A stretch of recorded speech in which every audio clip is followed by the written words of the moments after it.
Bueno, pues en nuestra sección empezar la casa por el tejado con José Antonio Pérez, doctor en Economía y director y profesor de Real Estate Business School, REBS, y también David Ortega, director del Máster Inmobiliario MBA en Real Estate Business School. Analizamos la actualidad inmobiliaria, pero desde un punto de vista económico y político. Y es que a veces, cuando las cosas no se están haciendo del todo bien en algún ámbito, se dice que se empieza la casa por el tejado. De ahí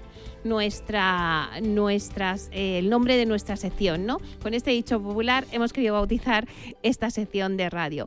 Bueno, pues vamos a hacer una mirada reflexiva sobre el mundo del real estate y vamos a enseguida a saludar a José Antonio, que lo tengo ya aquí en directo en los estudios de Capital Radio. Buenos días, José Antonio. Buenos días, Meli. Ay, madre, que no llegamos. David lo hemos dejado aparcando el coche, ¿no? Pobre. Bueno, ahora le recuperamos, no te preocupes.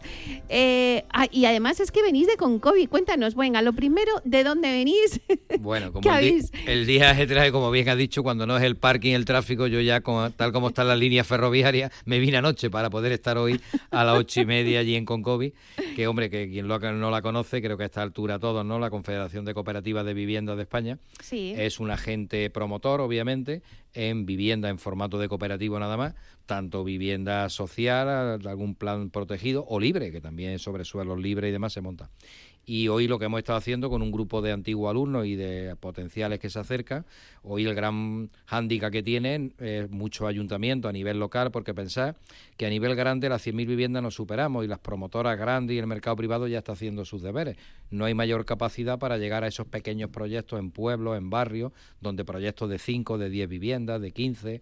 pequeños edificios que hay que demoler y reconstruir y rehabilitar. Bueno, con COVID firman los convenios, salen concursos públicos incluso con el suelo a canon cero, pero necesitan equipos gestores, y un equipo gestor de una cooperativa es un arquitecto, es un abogado, es un economista, es un comercial, es un equipo integrado multidisciplinar como cualquier proyecto inmobiliario y a su vez liderado por una persona, y eso crea la gestora, que ya hace, bueno, pues eso es lo importante, y yo creo que hoy hemos conseguido, lo llevamos haciendo pero todo este tiempo, pero que de ahí, de ese grupo de 50 y tantos que han asistido, haya 3-4 gestoras para los próximos meses y proyectos, ¿no? Distribuidos por toda España, en Chiclana, en Vélez, Málaga, algunos en Madrid, otros en el norte, en San Sebastián, porque la demanda está donde tiene la necesidad.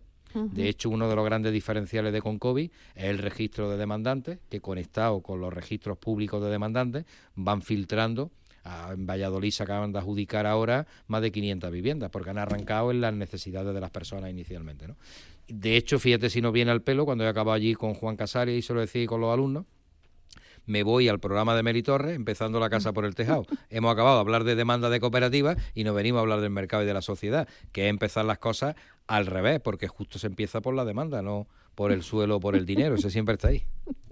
Bueno, pero lo importante es que se están poniendo en marcha todos los proyectos de cooperativas que en un principio pues se habían perdido, ¿no?, en el mercado, y que ahora parece que vuelve otra vez y que se están poniendo en marcha muchos de estos proyectos, ¿no? Hay unos segmentos de la población, los costes son los que son, tanto de construcción, de materiales, licencias, impuestos, por todo lo que al final hay un coste total, y la variable que lo hace ya inasequible para perfiles y hablo de demanda solvente, es el precio del suelo privado, que mientras lo paguen, pues cada cual y sus titulares, si no se los expropian, pues estarán al mejor postor. Y sobre esos suelos públicos o algunos privados que convenia condiciones que esa demanda puede absorber, porque si gana 1.000 euros, 2.000 o 3.000, pues tiene la capacidad de pago que tiene. De hecho, ha habido entidades financieras también donde el nivel de vivienda asequible se mide por la cuota de pago mensual en base al salario que tiene esa unidad familiar, lo que cobra todos los meses. Por eso está fraguando este tipo de proyectos, que de un 10% histórico de volumen de mercado, hoy está cerca, lo ha triplicado, ¿eh? Porque el que no crece el resto del mercado, ni de vivienda social, ni la libre, digamos, de renta alta, ¿no? En cooperativas, claro que sí. Bueno, hemos tenido, la verdad es que muchos acontecimientos. Acabamos de vivir la feria de Redville. Además, la verdad es que yo creo que se sigue consolidándose como una feria de la tecnología, de la construcción. Además, bueno, pues Pedro Sánchez, ¿no?, el presidente del gobierno, anunció las medidas del PERTE, las aprobó. ¿Qué te parece a ti el PERTE? ¿Es Bueno, una solución para la construcción industrializada de vivienda? el PERTE, bienvenido sea, como también disfrutamos antes con el secretario de Estado de Vivienda sobre los apoyos y tal. La industrialización es una realidad, pero seguimos y sigo desde la investigación académica con la frustración que los industriales están haciendo su labor por separado, el de baño, el de cocina, el de fachada, cada cual va integrando tabiquería, solería, todo en robótica. Todos tienen soluciones estupendas que se ven en Revil cada año y son muy pocos. Afortunadamente este año me he encontrado 2 firmas más, son muy pocos los que han avanzado al ensamblaje de toda la tecnología que hay. Es decir, más allá de avanzar en una tecnología concreta o en una fase del proyecto inmobiliario de construir una casa, están integrando lo que hay y haciendo auténticos cápsulas, unas en fábrica y otras in situ. Es decir, una patente que integra como un barco, como un coche, sale totalmente terminado. Entonces están apareciendo esos ensambladores que son independientemente del PERTE. El PERTE, bienvenido sea, fue inesperado hasta la presencia de Pedro Sánchez. No tuvimos el corto para poder a ver cómo con el secretario de Estado, igual que mira en China hacia esos industriales que construyen los edificios y tal, aquí también lo hay la capacidad, pero 1.300 millones en 10 años pues va a dar para lo que da. Luego el sector privado y ante las necesidades de la demanda es la oportunidad de negocio que tenemos ahí con el capital financiero. Quedan cositas por ajustar, ¿no? Las garantías, lo que se fabrica en fábrica, desde que el cliente lo pide o se instala en obra, si es garantía o derecho real. Pero bueno, más o menos eso con la situación actual, máxime cuando hay una demanda que el concepto del módulo 7x3, 8x4 o cuasi la móvil home, pues empieza a encajar cosas porque la gente tiene que buscarse la vida para poder residir en algún sitio. Uh-huh.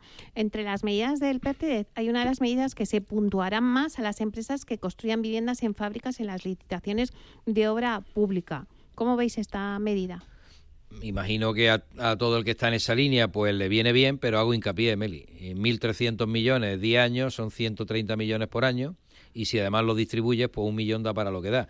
Si estamos hablando de las cifras gordas para evitar la tensión en precios que hay, que la seguimos teniendo este año, que la vamos a seguir teniendo con más de 700.000 viviendas en segunda mano, eso solo se consigue duplicando y triplicando la producción actual. La industrialización es una parte y ese ensamblaje, pero no es la solución, porque públicamente lo que le faltaría al gobierno es activar todos los planes, que ya no sabemos si es Proyecto Viena, si depende del Ministerio de Economía, o es Proyecto España, o cómo se llama, y los suelos están ahora en el Ministerio de Vivienda, o esos suelos a coste cero, y con dinero público puede haber vivienda social por doquier, ¿no? Y después llegar al asequible, o con las constructoras privadas españolas. Bueno, pero hay una inacción, esto no va de estrategia y de fotos. Esto va de táctica operativa y acción, porque la vivienda es hoy, si no la segunda mano o el mercado privado, y se va a seguir tensionando, el límite va a estar cuando las pancartas en la calle digan dónde vivo y dónde voy. No solo a nivel trabajo, a nivel estudio, a nivel por motivos de salud, turismo. Bueno, la semana que viene también está la conferencia de ULI, de Urban Lab Institute, que también ahí van a poner un poco de manifiesto, van a traer ponentes de otros países donde, bueno, pues están poniendo en práctica las medidas pues para hacer vivienda asequible, ¿no? También yo creo que, bueno, pues está haciendo mucho hincapié en ver lo que están haciendo otros países para que tomemos nota, ¿no? Me imagino. Hago hincapié en lo mismo. Está muy bien viajar, está muy bien aprender de los demás, integrar cultura, fusionar, pero al final hay que hacer. Porque he acabado en Concovi presentando el proyecto que han hecho en Málaga los alumnos, primer proyecto en cooperativa de vivienda de 11 y además de lujo, que se lo hemos tutorizado, y otro en vivienda asequible. Pero hay que hacer las cosas. Es decir, no vale solo mirar fuera. Y empresas españolas, que además la cito por el orgullo que representa, Priconsa está en Francia con un banco suizo transformando oficinas en viviendas, y resulta que en España tiene limitaciones de crecimiento por burocracia. No puede ser. Hay que poner las facilidades, hay que adaptar las cosas, porque es una situación de emergencia habitacional que no puede ser que cojas el Booking, porque juegue el Madrid, que estupendo, y ojalá cuando más juegue en casa mejor, una cama en un salón de Gran Vía con 8 camas en el salón te cueste 50 pavos. Que parece que es un Tinder en directo, ¿no? Bueno, por falta habitacional. Sí. Bueno, entonces lo que falta es poner en práctica todas las cosas que se quedan un poco ahí en el papel, ¿no? Efectivamente, hacer y actuar, que es lo que los ciudadanos, hombre, no quiero sacar comparativos, pero me imagino que el señor Trump, muchos de los que lo han votado estarán diciendo que papeleta metieron en su momento, ¿no? Esto no va de querer propaganda electoralista y poco más. Los ciudadanos y la sociedad necesitan hacer. Y hoy me da un paseo desde Santa Engracia y Alberto Aguilera, y ahora aquí también. Y en cuanto te sales de las vías principales, ocurre igual cuando vas por la costa española y dejas la autopista y las carreteras nacionales y te vas a las comarcales, a los barrios, a los pueblos, aquí por las calles secundarias, en Luchana, en calle Alburquerque, preciosa en Madrid. Hay oportunidades de negocio de 5 o 6 viviendas. Nadie entra en esos microproyectos. Y eso puede duplicar construcción. Y hay equipos, hay cubas, sacas por todos lados, porque la segunda mano casi todas le llaman flipping, reforma, hombre, adaptar las cosas para poder vivir. ¿Y cuánto pagan al final por eso? Y hay unas enormes posibilidades, pero hago hincapié en la acción y la integración de equipos multidisciplinares, que a todos nos encanta la República Independiente de mi casa y los reinos de Taifa, o hay que tirar de la historia. Claro, antes ponías el ejemplo de Priconsa, que hemos visto en las noticias que sí que se iban a hacer otro proyecto en París. En Francia vamos, pero claro, y al final las grandes pueden salir, pero los pequeños, ¿qué les pasa a los pequeños? Ahí hago el hincapié. Los pequeños pasa que nos hemos quedado huérfanos, y hablo por la constructora familiar nuestra, hablo de 5 generaciones ya, en Málaga, en Marbella, en Costa del Sol, en pueblecitos muy pequeños. No hemos salido ni vamos a salir de allí, que yo solo tengo el 1%, además soy el político. Es casi un compromiso que me viene ahí. Además, se lo digo a mi mujer, si nos separamos el 1% me lo dejo tu padre, que en paz descanse, luego ese es mío, ¿eh?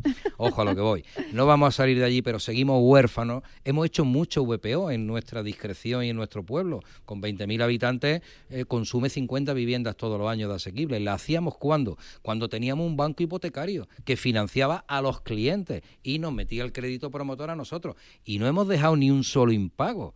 Ni una de esas viviendas, el banco que menor mora ha tenido, que hoy está en la A de Argentaria escondido dentro de BBVA, que ya no sé si seguirá BBVA o BBVS, no sé lo que acabará siendo. Pero esa A necesitamos recuperar, y tenemos un banco de suelo como el Sareb que dicen que es malo y podía ser bueno. Los 1.300 millones, inyéctelo usted a los clientes, que ya los industriales nos buscamos la vida y los empresarios privados.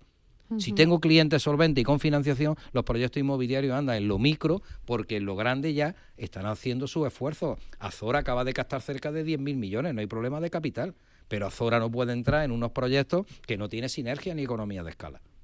Y la demanda está dispersa. El 80% de nuestro negocio está disperso, atomizado por los 500.000 kilómetros de España.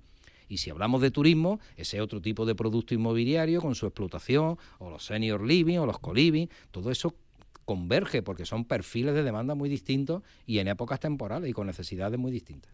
Bueno, y otra de las grandes citas que tenemos ya a las puertas es el SIMA, el Salón Inmobiliario de Madrid. Bueno, este año van a hacer mucho hincapié en que son el gran hub living, que todo el mundo habla del living. Y bueno, ¿cómo ves tú el SIMA, que también vais a estar vosotros?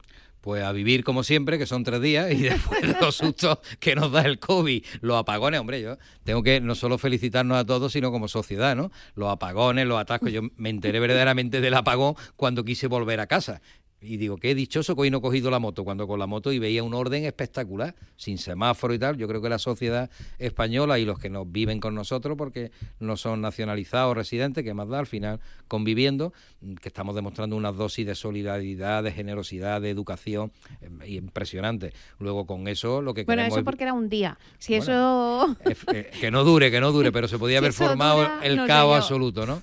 Bueno, he visitado recientemente Valencia y salvo los arreglos internos y los que no son reparables, externamente se ve bastante. Es decir, si no tuviéramos noción de las noticias, lo que hubiera pasado, no te imaginas lo que allí ocurrió, ¿no? Es una recuperación que hemos hecho como sociedad también. ¿Qué quiero decir con esto? Que queremos vivir, queremos disfrutar. Y esto hay que solucionarlo a aquellas personas que por la longevidad, mi casa está libre de carga afortunadamente con mi pareja. Me sobra media casa porque mi hijo no está. El perro ocupa un cuadrito nada más, que se pasea mejor que yo. A mí, yo voy a otra hipoteca, ¿quién me vende la casa? ¿Quién me la alquila? ¿A dónde? Han venido unas personas, hoy una familia de Salamanca, con sus proyectos de senior living, sus cooperativas, pero tienen su dinero, su patrimonio allí metido y tienen su modelo. Ahora les falta escalarlo. Ahí viene y creo que el SIMA nos va a aportar este año mucho de eso que está gritando la demanda. Y cuando digo la demanda, siempre hablo de esa demanda solvente que viabiliza proyectos, porque la que tiene capital de sobra y gracias al ahorro, a la herencia, a la suerte o a su esfuerzo, ya sabrá lo que tiene que hacer con él. Y el que tiene adversidades en la vida, para eso están los presupuestos públicos, porque la podemos tener cualquiera. Pero en el centro hay un paquetón increíble de personas que tenemos necesidades que hoy no se están cubriendo. Y en segunda mano no estamos buscando la vida y por eso pagamos lo que nos piden si podemos pagarlo. Y lo adaptamos y lo reformamos. Ahí está. Bueno, pues acaba de incorporar David Ortega, director del máster inmobiliario MBA en Real Estate Business School. ¿Qué tal, David? Muy buenas tardes, Meli. Peleándonos con el parking, ¿no? Efectivamente. Veníamos de un evento anteriormente y pensábamos que el parking iba a fluir mejor y la verdad que había cola. Pero bueno, ya estamos por aquí, que es lo importante. Claro que sí. Pues mira, David, estábamos comentando el tema del Salón Inmobiliario de Madrid. ¿Cómo lo ves este año el Salón tú? Pues la verdad que el Salón Inmobiliario para nosotros es un punto de encuentro, incluso también participamos y colaboramos en todo lo que son las ponencias, en la parte del SIMA profesional, incluso también aprovechamos pues para hacer eventos con alumnos, incluso del máster actual y de promociones anteriores. Y la idea un poco principalmente pues también que sirva de un punto de encuentro para todo lo que es el ecosistema de Real Estate Business School, pero que el SIMA, como siempre, yo creo que es una feria en la que a nivel de escuela nosotros apostamos desde hace bastantes años por estar. Yo creo que es un punto de encuentro sobre todo pues para los profesionales del sector inmobiliario, que vamos nosotros más con ese rol. Y después creo que hay también un matiz muy importante, que al final quienes tenemos interés en comprar una vivienda, pues es una forma de tener promociones en Madrid o en cualquier parte del territorio nacional donde podamos hacer inversiones o podamos comprar una vivienda. Pero yo me imagino que como todos los años, pues un pasito más y en crecimiento para este el SIMA. Año dicen que se va a enfocar en el living, ¿no? Que está tomando bastante relevancia todo el tema del living. Correcto, yo creo que es una línea estratégica que sobre todo pues está destacando y sobre todo hay buenas rentabilidades y de ahí que también el sector pues tenga su foco en lo que es esas materias, ¿no? Y ya que hablas incluso de Livina y Meli, en los trabajos fin de máster que los vamos a exponer, pues el 13 de junio aquí en Madrid, pues no solo como hemos hablado anteriormente de cooperativa de vivienda, porque venimos desde Concovi, donde hemos organizado una jornada de cooperativa de vivienda y concretamente Jorge Llorias pues aporta un proyecto de ese tipo, sino que dentro de la escuela pues os adelanto que hay un proyecto de living muy interesante en lo que es Navacerrada, ¿vale? Y hay otro proyecto muy interesante que yo creo que tendrá un interés bastante particular también en la exposición, porque va a ser también la construcción a través de container, y que los que vivimos en la ciudad en Madrid pues podamos tener fuera de la ciudad un sitio donde ir, donde relajarnos y donde disfrutar del fin de semana y sobre todo que no haya problemas para aparcar porque seguro que allí va a ser más fácil. Claro que sí. ¿Esperáis alguna novedad dentro de lo que es el Salón Inmobiliario de este año, José Antonio? Yo espero que se hayan ajustado proyectos mucho más a la demanda, porque hablar del living, afortunadamente esto de la longevidad, siempre me pinto las pirámides al revés, pero la pirámide necesita una base, ¿no? Y si no, la base se nos cae esa pirámide inversa más allá de los servicios públicos y tal, que privadamente hay que encajarlo. Entonces, que los proyectos vayan pintando esos segmentos de demanda. Nada tiene que ver el joven con su primer empleo, el que está estudiando, las familias medias con adolescentes que se trasladan o que los dos trabajan, la formación de hogares unipersonales. Si tenemos un estudio reciente que compartimos aquí con la Universidad y el Instituto Europeo de Investigación, donde los perfiles se están microsegmentando. Entonces yo lo que espero es que la oferta de la producción, que en el SIMA, más allá de Madrid, convive casi toda el que tiene representación nacional, que estamos hablando de un tercio de cuota de mercado de todo este país, veamos esos proyectos adaptados a las necesidades de la demanda de hoy. No el despachar piso, porque no alterna otra cosa, ¿no? Uh-huh. Y eso es lo que más satisfacción nos da desde la investigación, porque es cuando predica en un desierto, pero las palabras no caen en saco roto, sino las acciones son las que van demostrando que nos retroalimenta, luego, como dice David, las adaptaciones que hacemos en el máster, y de ahí los proyectos fin de máster que la mayoría de ellos consiguen ver la luz de una forma o de otra.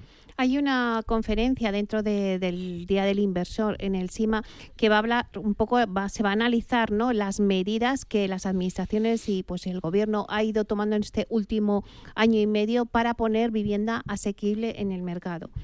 ¿Qué pensáis sobre las medidas que se han ido? Vamos a hacer un análisis nosotros. ¿Qué pensáis sobre las medidas que se han ido tomando este año y medio? ¿Han servido de algo? De cara un poco a ver esa posibilidad de poner esa vivienda para que el mercado crezca.